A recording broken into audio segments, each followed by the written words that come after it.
This is an RNZ podcast. This is Mediawatch. I'm Colin Peacock.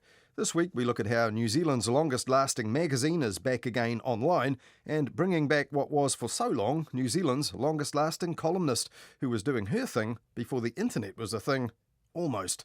And how point scoring over our problematically poor productivity ended up obscuring the actual point of pointing it out.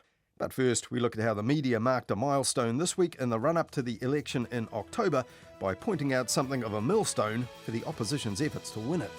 Kia ora, good evening. We are officially 100 days out from the election, so what are the big issues for voters? One News was out across the country to find out what matters most to them and how they think election 2023 is going to shake down.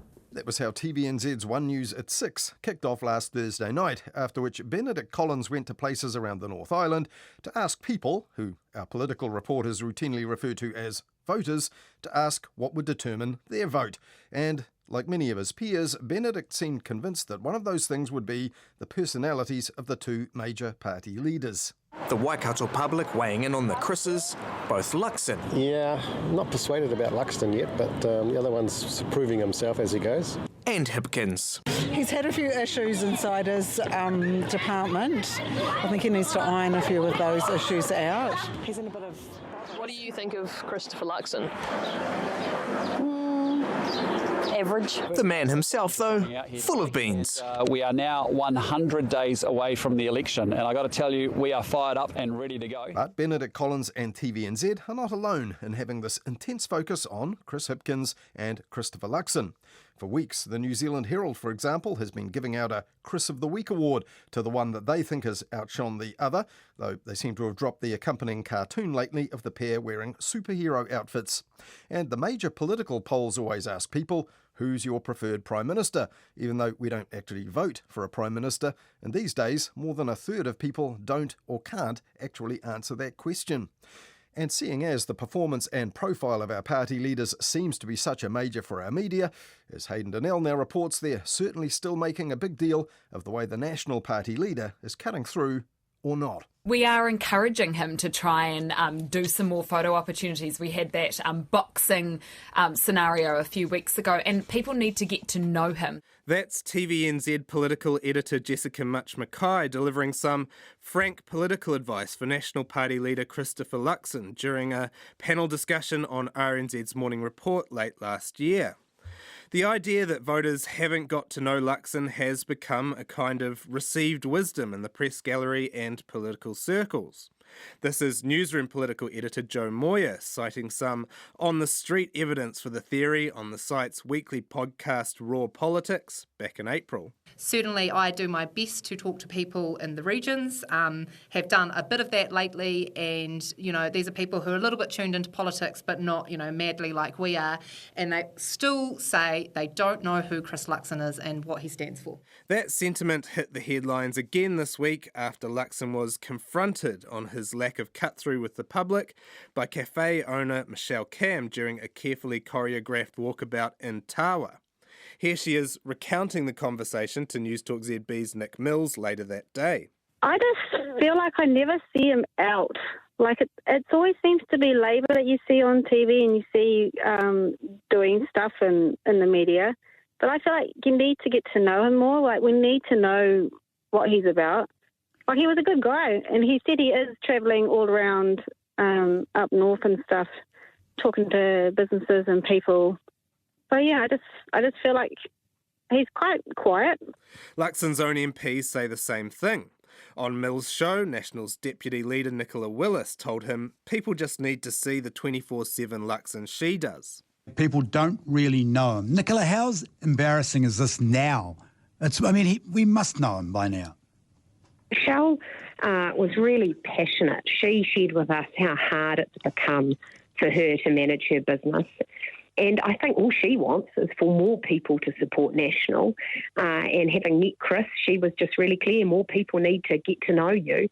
And I think she's right. The more people get to know Chris, the more people hear National's plans, the more support we will get in this election. So I didn't find it at all embarrassing. It was a really positive engagement. In March, National's health spokesman Shane Retty blamed a poor preferred Prime Minister result for Luxon on voters not sharing his up-close all-hours experience of the party leader. This is what he had to say to RNZ. I see the man that you don't see. I see the man after hours and get to have those conversations. And I think if New Zealanders can see that, they'll be as impressed as I am. There are still many parts, many facets of Chris Luxon to be revealed to the public, and I'm impressed, and I stand behind him. The people don't know you line is so regular that Luxon appears to have developed a stock response to it. This is what he told One News at 6 back after that same poll in March. People, know what I've done. They still don't know exactly who I am. And here he is again talking to presenter Rebecca Wright a month later on News Hub Nation. You've been National Party leader now for a year, and yet somehow people still don't feel like they really know you. That is what I hear. Yeah, Why is that? Well, I think it's an interesting one because I think people know what I've done, but they don't necessarily know who I am. All this begs the question, what actual evidence is there that people don't know Luxon? The answer is some, but not all that much. There's those aforementioned comments from the street, and last year News Hub compiled a word cloud of its poll respondents' takes on the major party leaders. Don't know and unknown were Luxon's two top results, followed by good and average. But that was 8 months ago. Luxon has now been in his job for more than 18 months. He's been ubiquitous in the media, fronting Morning Report and Breakfast with Mike Hosking every week and turning up for a host of regular TV news slots. He posts often on Twitter, Instagram and Facebook and must be at least considering signing up to Threads. All this is to say, it seems implausible that people haven't picked up anything about him. As the song goes, if you don't know me by now, you will never, never, never know me. Ooh, ooh, ooh, ooh, ooh. Or as the New Zealand Herald's Michael Nielsen put it to Luxon on the streets of Tawa. We've been hearing that for months. So what's been going on? Oh, look, I think it's happening. I mean, we're out and about and doing these regional Back on Track tours. We've had some fantastic sessions and it's a great opportunity for people to get to know me. And I really appreciate the opportunity to have a bit more time rather than just the 3 to 6 second soundbite on the news each night. Perhaps this narrative is so persistent because Luxon literally can't be perceived or known. Maybe he's made of some kind of dark matter which can't be observed directly but only inferred from the physical objects moving around him. But it seems more likely that National's leader has revealed slivers of his true self over the last year and a half. As such, it could be time to take what he's presented to us at face value and stop reading the tea leaves on voters' minds and mining for more revelations about his real innermost character. After all, in the end, it isn't most important whether we, to use Luxon's words, know him or just what he's done in the past. As leader of the opposition heading into a very winnable election, our paramount concern is what he plans to do in the future. Hayden Donnell there, looking at the leader of the National Party's media dilemma as the media mark 100 days to an election in which they seem to think the party leader's personal popularity will play a pretty big part.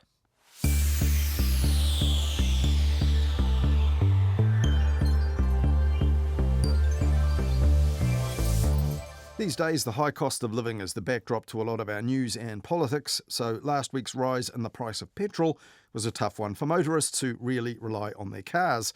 And that was the reason TVNZ One News devoted almost the first 10 minutes of the bulletin to it on the last night of the fuel excise discount. Introduced like this on One News by Jack Tame as a bright red virtual sports car pulled up alongside him in the studio. Kia ora, good evening and buckle in. In just under 6 hours' time, we will all be paying more at the pump. The cost of filling up a car like this here is going up. And there was plenty more where that came from that day and before it and after it. I looked at that last Wednesday on Midweek Mediawatch on Nights with Mark Leishman here on RNZ National. And we also looked at the frenzy over the conduct of two prominent politicians which hit the front page of the capital's daily The Post, an allegedly angry Cabinet Minister, Kiri Allen, and the self-confessed tipsy Mayor of Wellington, Tory Whanau. It was just a private dinner with a friend. Were your eyes bloodshot? No. I wasn't wearing makeup. Maybe that's what half the problem was. That's all in this week's Midweek Media Watch. If you missed it, you'll find it on the Mediawatch page of the RNZ website, our section of the RNZ app, or you'll also find it for free wherever you download your podcasts.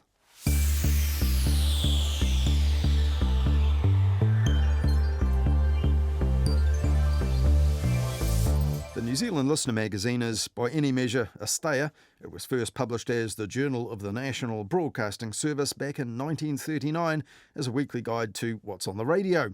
And it built up a huge circulation in following years thanks to its monopoly on broadcasting listings, which also guaranteed a big readership for its coverage of current affairs, politics and culture.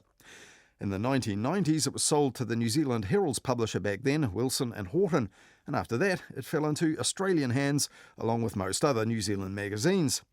Now, back in 2012, the offshore owners launched the Listener's first website, offering access to the articles before the magazine turned up in subscribers' mailboxes or on the shop shelves, and it also offered exclusive stuff online, only available to those subscribers. Putting up a paywall, but pulling down the time wall, they said at the time. And the critical reception was quite good, though the Listener struggled to keep it going and it fizzled out before the magazine changed hands again. And when the German publisher Bauer Media bought it, the Listener's content then got folded into a new website called Noted, along with stuff from Metro, North and South and other magazines. But after Bauer suddenly shut down all its magazines here when we went into COVID lockdown in 2020, the entire online archive of the Listener vanished, much to the anger of subscribers who'd paid for it, not to mention the journalists who created it. Now, the Listener magazine returned in late 2020 under new local owners, almost exactly as it had been before, but a bit more thinly staffed. And a year ago, it began sharing articles online with the website of its former stablemate of 30 years ago, the New Zealand Herald. And now, digital subscriptions to the Listener are once again available via the Herald's online platform. Last Monday, the Listener editor Kirsty Cameron said the digital subscriptions would offer exclusive online-only articles, such as its list of 100 intriguing New Zealanders and a special series by investigative journalist Rebecca McPhee called Hardship and Hope, which is supported by philanthropists Scott and Mary Gilmore. And treasures from the archive are also promised, said Kirsty Cameron, and new online-only columnists.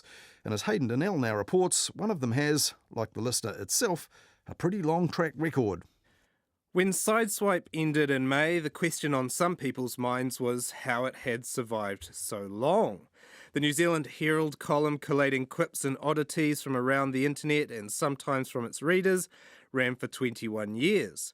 When it started, the World Wide Web was still in its dial-up era. There was no Twitter, Facebook, Instagram, Reddit or TikTok.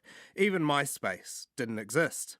When those platforms came along, some predicted Sideswipe's demise. Jokes and quirky news were not just easy to come by on social media, they often arrived unbidden in a torrent. But Sideswipe kept trucking along in spite of that, outlasting every other column in the country and a number of media outlets, from BuzzFeed News to myriad local papers that big tech did manage to murder. Even its actual death in May hasn't been permanent. Sideswipe has emerged, Jesus, or perhaps cockroach-like from the grave, finding a place in the Listener under a new name and a Samways digital bonfire. I asked Samways how she managed to concoct such an enduring formula in the face of online headwinds. Kia ora, Anna, and welcome to Mediawatch. Hi there, guys. First time participant. Took you 21 years to give me a call, Hayden. I'm so sorry. 21 years is a very long time, and I guess the question some people will ask is not necessarily why it ended, but how did you hold out for so long against the buffeting winds of the internet that was offering a lot of the same kind of content, the quips, jokes and quirky stuff?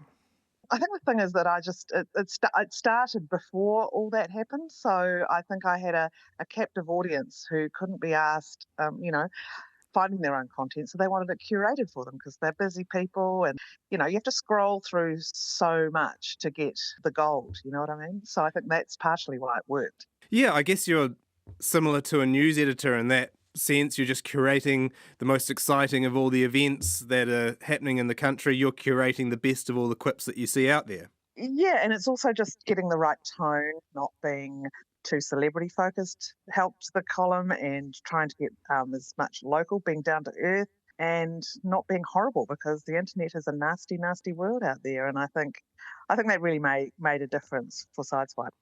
And just being that snackable size too. I mean, I don't know about you, but I hardly have time to wade through a 3,000 word story. And I just want to get the guts of it, or the guts of something. And I think, we've really done the whole snackable media thing. It was a real pioneer as far as that went, because of my short attention span. Such a benefit, such a boon when you're... Right? What was your process for sourcing content with Sideswipe? Did you have a go-to list of sites or anything like that? Yeah, I had a go-to list of sites, and I had some regular contributors. And, Sideswipe started out and it would actually break news stories. There were things that people would send that perhaps the paper wasn't brave enough to sort of put in their mainstream offerings. The kind of dipping your toe in the water thing, you could just do that with Sideswipe and then get a response. So it became a sort of a dialogue. Nowadays, because we have unlimited pages, the content is just so massive. Sideswipe was a place to go where you could see little bits that have been curated for you and not have to wade through that massive tsunami of other stuff. You mentioned that you had regular contributors. Is part of its success over such a long time? You outlasted just about everyone. Is part of its success down to that community that you formed pretty early on? Well, I think the contributions got less and less as social media developed, because you could actually have your own opinion and share it on your Facebook, on your Insta, and all those things. Because it went on for so long, and I did engage with the readers, and I think it felt like a community. I think that sort of stuff is really important, because otherwise you're just the faceless media, or you're Mike Hosking. Which wasn't your intention. No, I don't want to be a shit stirrer. What can you tell us about the end? Oh, look, there were tears. Murray was crying, and I said, look, Murray, it'll be okay. You'll find a sports photo for the back of that page. And, no, look, it was honestly, after 21 years, you can't really look a gift horse in the mouth. And I think media has to evolve, and, these platforms have to change. And it was its time. And I was doing it because, I loved it, and it was part of me for so long that I thought, right, I'm just going to do this until it dies its natural death. And I think that was this year. What do you think precipitated the death? Was it just that finally social media won? You were murdered by the internet. My understanding is there was still a decent amount of engagement, decent amount of readers. I think, like everything in media these days, it comes down to money, and you've only got a limited amount, and you've got choices to make, and you make choices based on what you think is going to be most profitable for your organ. And that wasn't you anymore. You've actually experienced a resurrection already, though. Anna Samway's digital bonfire, that's running in the listener. Is the digital bonfire going to adjust the Sideswipe formula at all? Oh, no, it's definitely not Sideswipe. I can feel it already, having done a couple. It's weekly for a start, so I feel like it can be more considered and a bit more sort of investigative sort of stuff on a very low, on a snippet-sized sort of thing, and much more of my opinion, which saves me ringing talkback at night. So that's a good thing. I think of it, the opinion side of it is quite interesting now, because we need more middle-aged lady opinions, don't we? Well, we kind of do. Sort of like as being the thinking man's Kate Hawkesby, for example. I think that's a good descriptor. That's a great new moniker for you. Maybe they can sell that.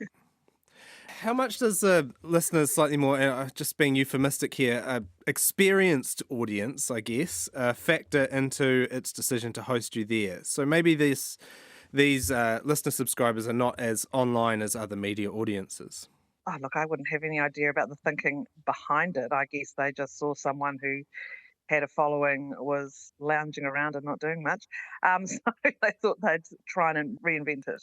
Would you have liked a bit more fanfare after 21 years? And maybe that's a tough question, but from NZME, given your long service? I think the thing is, when you've been, doing something every day for 21 years, but off-site. I was a contractor and I worked from home for, most of that time.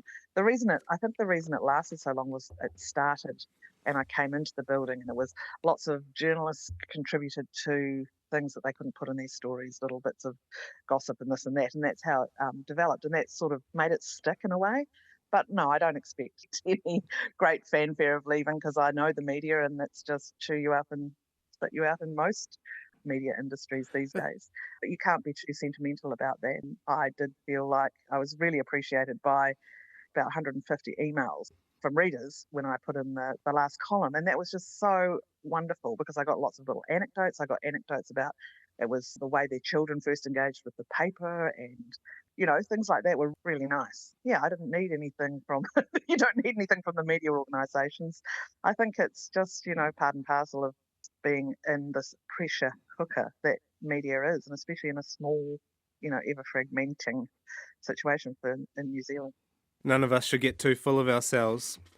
Speaking of which, Sideswipe is actually older than RNZ's Mediawatch. So I just wondered what it was like. Was there a sense of blessed freedom that you had there for a bit? No one looking over your shoulder? Oh,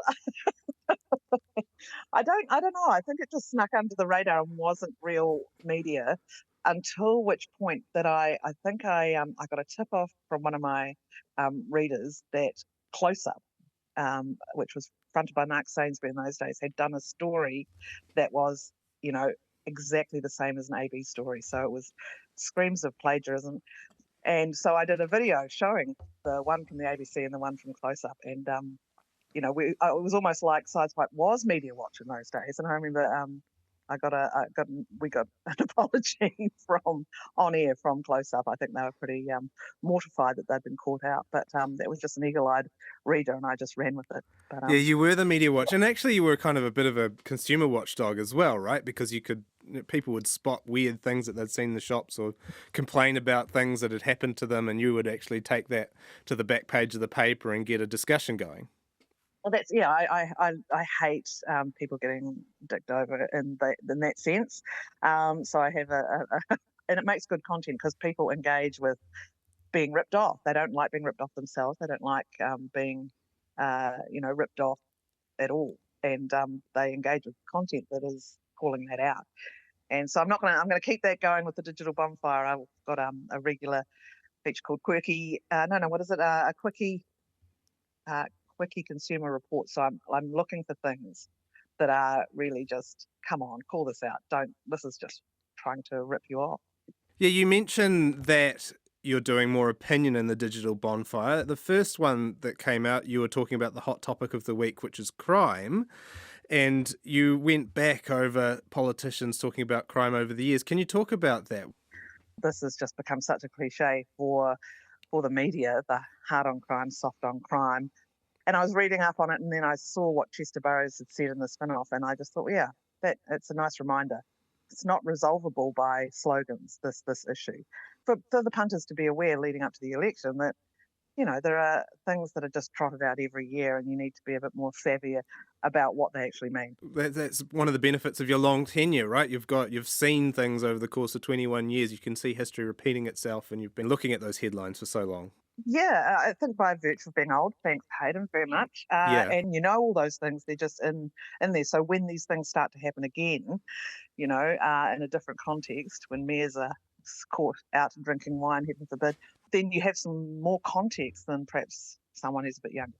But I'm also not a political wonk, I'm doing it from the point of view of just an ordinary punter, ordinary person. The other thing that we really want to raise with you, our research teams found that in 1993, you were named Young New Zealand Achiever of the Year. Can you explain what that award was actually for? Right. I was 23. It was the TVNZ Young Achievers, and they gave out grants for people, mostly ballet dancers and fencers. But I managed to squeeze in there with an award for writing a play. When I was 19, I wrote a black comedy about my parents' dysfunctional marriage, and it won a few awards, and I got to study at NIDA for a couple of weeks doing a short course in writing for TV, and that was all pretty good for a 19-year-old. Did that give you your in the media? I think I found the media was a legitimate way of writing, and I wanted to write. So, you can only have a couple of playwrights every decade in New Zealand who can make a living at it, and so I just thought this was a way of diversifying, love of writing. So I've become more of a journalist than a creative writer now, but I'm still a pretty creative writing journalist. That's great. Well, we'll be keeping an eye on it, and hopefully we will give you a call in less than 21 years. All right. That would be great. Nice to speak to you, Anna. Nice to speak to you too, Hayden. Anna Samways, author of the new column Digital Bonfire, talking there to Mediawatch's Hayden Donnell. And Anna's column is available online as part of the new digital subscriptions offered by The Listener magazine, which is hosted on the website of the New Zealand Herald, where Anna's similar column Sideswipe ran from 2001 until May this year.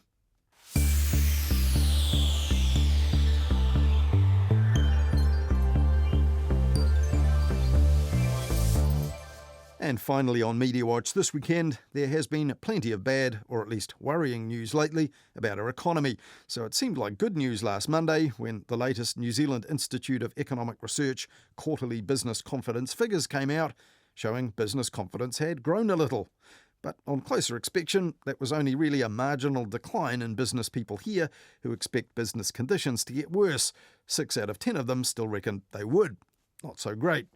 But last week's RNZ business and consumer confidence figures were described as a solid bounce, and business writer Bernard Hickey said business and consumer confidence had both perked up sharply. And he wasn't the only one.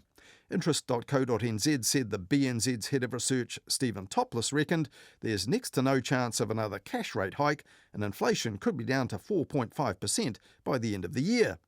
Also sounding pretty positive. But on Wednesday, the government opened its Crown accounts, and Stuff reported government debt was $5 billion above the budget forecast in May, and the Herald said the budget deficit was deeper because the corporate tax take has fallen. And the BNZ's formerly optimistic Stephen Topless this time said the moribund expectations for future profitability were bad news for business, future employment and investment, and the government, whose finances were already under pressure. Bummer. But on Monday, a new Productivity Commission report came out.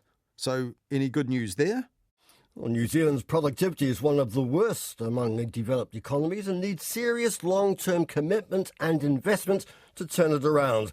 RNZ's head of business, Giles Beckford, there with more bad news last Monday. And the chair of the Productivity Commission, Ganesh Nana, said we only seem to get productivity gains by working longer hours. We are producing more stuff by putting more people in work, getting them working longer hours,